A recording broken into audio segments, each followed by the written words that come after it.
بسم اللہ الرحمن الرحیم۔ السلام علیکم ورحمۃ اللہ وبرکاتہ۔ نماز اور رکعت پانے کے لیے دوڑنا۔ حضرت ابو قتادہ رضی اللہ تعالی عنہ فرماتے ہیں کہ ہم نبی کریم صلی اللہ علیہ وآلہ وسلم کے ساتھ نماز میں تھے۔ آپ صلی اللہ علیہ وآلہ وسلم نے کچھ لوگوں کے قدموں کی آہٹ اور بولنے کی آواز سنی۔ نماز کے بعد آپ صلی اللہ علیہ وآلہ وسلم نے دریافت فرمایا کہ کیا قصہ ہے؟ لوگوں نے کہا کہ ہم نماز کے لیے جلدی کر رہے تھے۔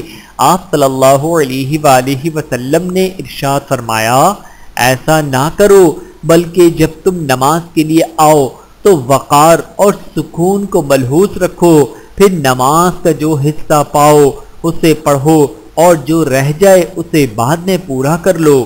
بحوالہ صحیح بخاری، حدیث نمبر 635۔ اللہ تعالی ہم سب کو احادیث مبارکہ پہ عمل کرنے کی توفیق عطا فرمائے، آمین ثم آمین۔